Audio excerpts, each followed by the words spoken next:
Now we need to talk about taxes. Taxes aren't covered in this book as deeply as I had hoped.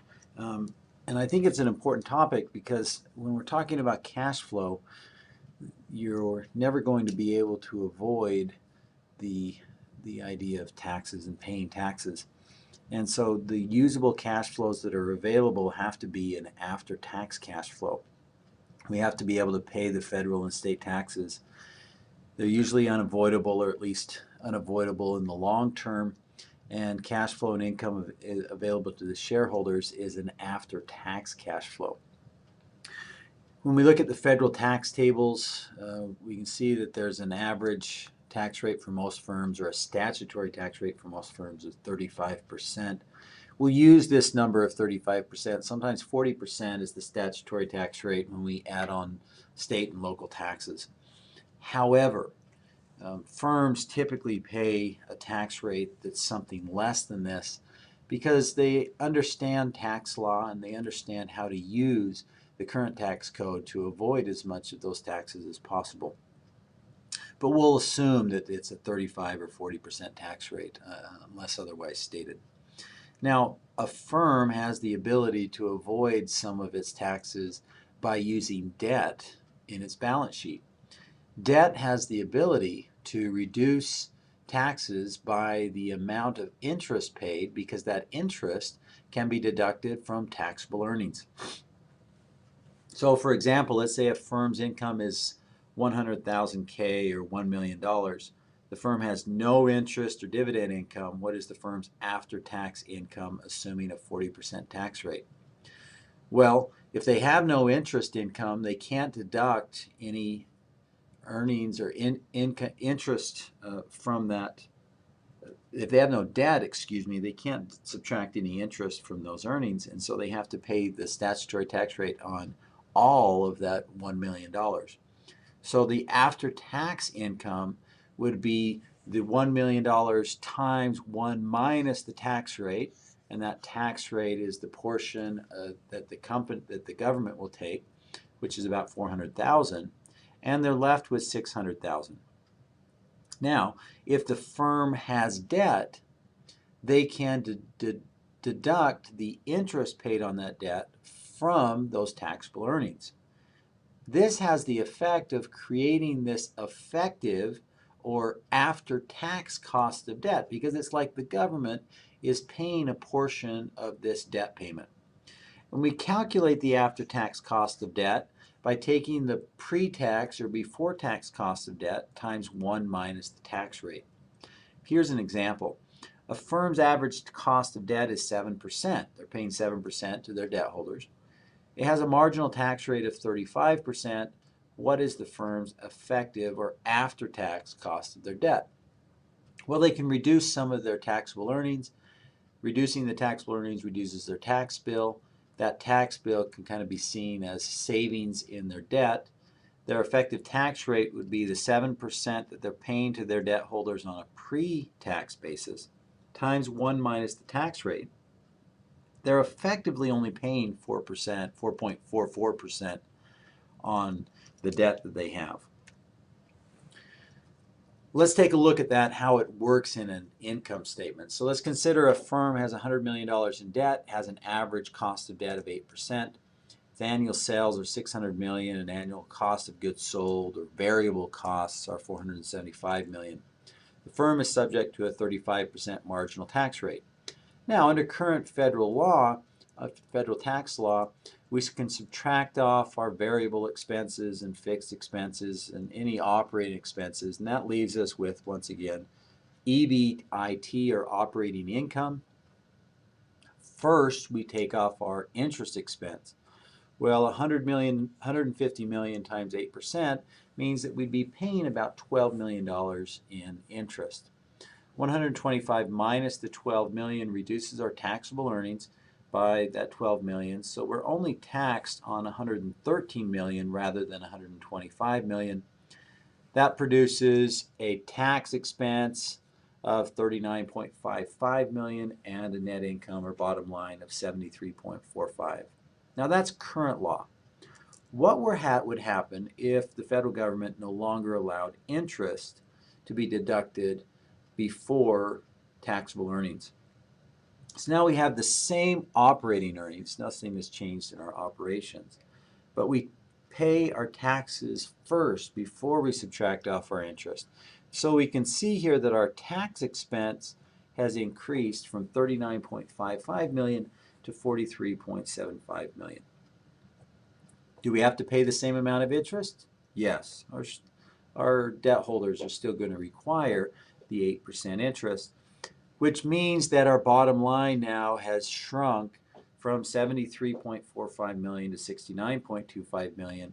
And not surprisingly, the difference between our net income before and our net income after is the difference in the amount of taxes that we paid. Now let's look at it a little bit differently. Let's say that our shareholders, the debt holders, are willing to take a lower interest rate, or willing to take the effective cost of debt or after-tax cost of debt rather than the pre-tax cost of debt. The K's that we see here indicate a cost, and K's are commonly used, although not used in this textbook, as a cost of this capital or the cost of debt. The KD indicates that it's the cost of debt before taxes. The cost of debt before taxes times 1 minus the tax rate gives us the cost of debt after taxes. So 8% times 1 minus our tax rate gives us an effective cost of debt of 5.2%. So we've negotiated with our debt holders. They will no longer require 8%. They're only going to require 5.2%. The federal government still takes, as the case number 2, takes the taxes before you pay your interest. So they're going to take the same amount of taxes as in this case, but we're going to pay a lower interest payment. So rather than paying $12 million in interest, we're going to pay an after-tax cost of interest at $7.8 million. This gives us a net income or bottom line that is equivalent to our current tax code. So this is why we can say that the after-tax cost of debt is lowered because of the current tax law. Now, corporate taxes are taxed in several different ways. As we stated in Section 2, one of the disadvantages of creating a corporation is you have the effects of double taxation. Double taxation means that that income is taxed once as it comes through the corporate balance sheet, and then as it is paid out, it's taxed again. Corporations receiving interest and dividend from other firms are also taxed, but the tax is different depending on the source of the income. Interest income is taxed as ordinary income because interest income wasn't taxed when it came through the first balance sheet or first income statement. However, when one firm receives dividend income from another firm, and this happens when you have one company that holds interest in another company, only 70% of that dividend income received by one firm from another firm is tax exempt. 30% of it is taxed. So you don't have the full effects of double taxation, but you still have a partial effect of that double taxation. So if the ordinary income tax rate is 35%, the effective tax rate on the dividend income is 10.5%, which is the 30% that is taxable times the 35% tax rate gives us an effective tax on dividend income. And once again, remember, this is from income from one company to another company. So let's say a firm's dividend income is $10,000. Its ordinary income tax rate is 40%. We want to find the after-tax income or tax on this income. First, we find the effective tax rate on that income. Remember, 30% is taxable. This other 70% is not. So the effective cost, the tax rate on that dividend income is 12%. So when the firm receives this $10,000 dividend, they have to pay 12% to the government They keep the other 88%, and so the after-tax income on that dividend payment is $8,800. The tax would be the complement to that, which would be $1,200. Now let's think about personal taxes. When interest and dividend income is paid by firms, the interest is paid to service the debt is tax deductible, as we showed before. The amount of interest paid is deductible from operating earnings prior to computing the tax rate. Dividend payments are not tax deductible. They're an after-tax expense. In fact, they're even an after the net income expense. Individuals are taxed differently depending on how they receive that income. Interest income is taxed at 100% of the taxable rate. However, dividend income is different. Capital gains are created when the value of the asset increases or decreases. So a capital gain or a capital loss is the profit or loss made on the sale or exchange of an asset that has increased in value since it was purchased. Since 1987, capital gains by firms, not individuals, are taxed at the same rate as ordinary income. Capital losses, however, are tax deductible.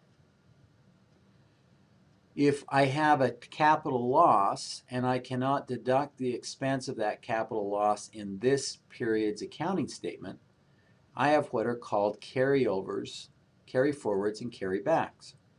Capital loss can be carried back for 2 years, or it can be carried forward for 20 years. So if my capital loss is significant enough, I could go back and require a repayment of the taxes that I've paid up to 2 years in the past. And if I still have a tax deductible loss, I can carry that tax deductible loss and count it against income up to 20 years into the future.